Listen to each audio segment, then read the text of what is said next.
더불어민주당은 요즘 블랙홀처럼 이재명 의원의 당대표 출마에 관한 뉴스가 다른 뉴스들을 다 빨아들이고 있는 그런 상황이 되겠습니다.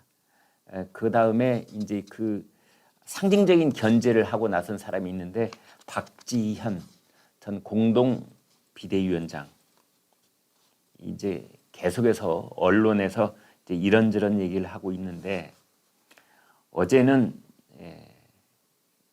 한 방송과 인터뷰에서 이제 진행자가 이렇게 물었습니다. 지방선거 패배 책임이 있는 인사가 전당대회에 나오는 것이 적절하지 않다는 말이 있다. 그러자 박지현 전 위원장이 이렇게 대답합니다. 물론 저도 책임이 있습니다.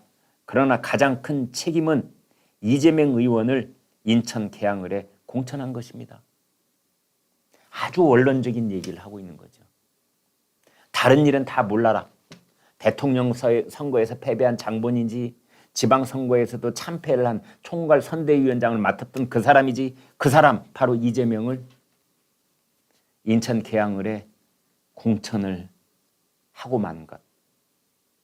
이게 이 분란의 씨앗이 된 거고 이게 가장 큰 책임을 져야 될 일이다 라고 말을 한 겁니다. 당시 대선 후보였던 분을 차마 말릴 수 없었던 것이다. 그것이 아직까지도 많은 아쉬움으로 남고 후회가 되는 부분이다. 그러면서 이런 말도 했습니다. 지금 나와 있는 분들, 그러니까 전당대회 출마 의사를 밝힐 사람들, 97그룹들 있죠. 출마를 허용한 책임의 소지를 피해갈 수 없을 것이다. 이재명을 국회의원 보궐선거에 출마할 수 있도록 허용한 사람들이 책임을 면할 수 없을 것이다. 그것도 분당이 아니라 인천 계양을에 공천을 준 사람들 책임져야 된다. 그 다음에 핵심적인 질문과 대답이 오갑니다. 이 방송의 진행자가 이렇게 묻습니다. 더불어민주당의 많은 사람들이 사실은 이재명 인천 계양을 출마하는 것을 만류를 많이 했었다. 그렇습니다. 저희 방송에도 많이 말씀드렸습니다. 그럼에도 불구하고 이재명 의원이 국회의원 보궐선거에 출마한 이유가 뭐냐? 그러자 박지현 전 위원장이 이렇게 대답을 합니다. 다들 알고 계시는 거겠지만 윤석열 정부의 정치 보복을 막기 위해 방탄용으로 그런 이유가 있지 않을까 생각하고 있다. 이재명 의원이 전당대회에 나오려는 이유도 비슷할 것이다. 바로 이 점입니다. 이재명 의원이 이재명 전 대통령 후보가 굳이 국회의원 보궐선거에 출마한 이유, 그리고 굳이 당대표가 하려는 이유, 그렇습니다. 제 생각이 아니라 박지현 전 더불어민주당 공동비상대책위원장 생각에도 방탄조끼를 이중으로 껴입으려고 하는 거라 그렇게 말을 하고 있습니다. 방탄조끼 이중으로 껴입기. 그러면은 이재명 의원에게는 지금 몇 가지 혐의가 씌워져 있을까요? 6가지입니다. 6가지. 첫 번째 대장동 게이트. 두 번째가 백현동 옹벽 아파트 결제 4단계나 그냥 토지 용도를 한꺼번에 상향 조정해준 그 의혹 다 결제에 이재명 성남시장 결제가 들어가 있는 거 아닙니까? 법인카드 유용 혐의. 부부가 함께 피의자로 적시가 되어 있습니다. 변호사비 대납 의혹. 그 다음에 이재명 의원이 지금도 자택이 성남시 분당구 순회동 금호아파트 그 옆집이 혹시 선거용 비밀 아지트로 쓰인 게 아닌가.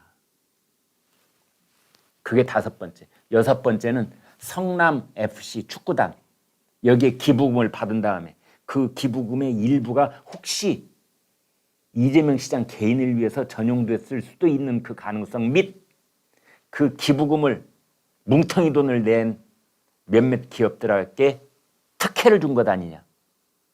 성남시에 있는 땅을 뭐 4억을 짓도록 그렇게 토지 용도 변경을 해준다든지 이런 걸 한 것이 아니냐. 이런 의혹이 지금 있는 겁니다. 그래서 이재명 의원이 지금 받고 있는 의혹이 6가지나 되는 거기 때문에 방탄조끼 2개로 될까요? 그런 상황에 대해서 신랄하게 박지현 전 비대위원장이 말을 하고 있는 겁니다. 네, 댓글 여러분 함께 보겠습니다. 귀순 어민 강제 북송 김정은 위에 제물로 바쳐졌다. DG 신님, 사람이 먼저다 라고 한 자는 누구입니까? 문재인 대통령이 사람이 먼저다 라고 한 저 구호는요, 우리 진영 사람이 먼저다, 그런 뜻이라고 저는 봅니다. 대한민국 모든 국민들, 대한민국의 귀순한 북한 어민들이 사람이 먼저다가 아니라, 그 다음에 머니오션님, 인권 변호사라는 자의 민낯, 민주당의 실체. 그렇습니다. 윤신정님, 수령님 한번 모시려고 인신공양을 했네. 인신공양, 인신공양이라고 하는 것은요, 고대 사회에서 어느 그 부족이나 어떤 이 공동체가 자신들의 그 운명을 위해서 그 중에 특별한 어떤 사람들, 그러니까 예를 들어서 공주를 바칠 때도 있고, 또 그 마을에서 처녀를 뽑거나 또는 남자를 뽑아서, 그렇습니다. 그 사람을 죽여서 이 하늘의 분노를 잠재우거나 바다의 신을 잠재우거나 이렇게 했던 것을 인신공양이라고 하는 거거든요. 그것에 빗대서 문재인 대통령이 김정은 수령님을 한번 모시려고 인신공양을 했는데 그 재물이 북한 어민 2사람 아니냐. 오아시스님, 국내에선 정치 보복 프레임으로 쳇바퀴 싸움으로만 갈 거고 이것은 전 세계 언론에 알려서 규탄시켜야 합니다. 맞습니다. 전 세계 언론이 알아야 될 일입니다. 네, 더 있으면 더 보여주십시오. 귀순 어민 강제 북송 김정은 위에 제물로 바쳐졌다. 한성하님, 경찰 특공대 양심 선언이 나와야 합니다. 그렇습니다. 전적으로 공감입니다. 저때 판문점에 그 모든 시간을 함께한 경찰 특공대 8명, 그분들 중에 누구라도 좋으니까 양심 선언이 있을 것으로 저는 기대합니다. 민경애님, 자유대한민국에서 대명천지에 일어난 일이라고 생각하니 무서워요. 저도 무섭습니다. 솔직히 저도 무섭습니다. 프리덤 볼트님, 반인륜적 범죄, 김대중 노무현 정권 때도 이런 일은 없었음. 남백승남님, 이재명이 대통령 됐으면 이런 일 없었다고 하겠지요.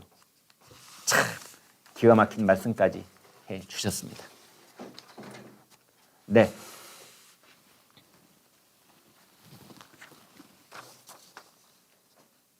네. 윤석열 대통령 대통령실에서 이렇게 오늘 공식으로 발표를 했습니다. 탈북 어민 강제 북송은 반인도적, 반인륜적 범죄다. 다시 말씀드립니다. 방금 대통령실에서 발표한 바에 따르면 탈북 어민 강제 북송은, 지금까지 인터넷 공간 여러분 검색해 보시면요, 탈북 어민 북송 사건이라고만 되어 있습니다. 이제는 탈북 어민 북송 사건이 아니라 강제 북송 사건이 됐습니다. 이것에 대해서 대한민국 대통령실은 반인륜적 범죄라고 했습니다. 범죄. 범죄는 어떻게 해야 됩니까? 그렇습니다. 수사해야 됩니다. 수사. 사법당국이 수사를 해야 됩니다. 그래서 범죄는 누가 있습니까? 범인이 있습니다. 범죄를 저지른 범인이 있습니다. 범인을 수사를 해서 처벌을 해야 됩니다. 윤석열 정부는 사건의 진실을 낱낱이 규명하겠다라고 했습니다. 여러분 함께 지켜보도록 하겠습니다. 여러분께서 지적해 주신 것처럼 경찰 특공대 8명 중에 누군가가 양심 선언을 한 사람도 저는 잇따를 것이라고 보고요. 그리고 그때 판문점을 지키고 있던 통일부 직원 중에 동영상을 촬영한 분도 있을 거라고 저는 생각합니다.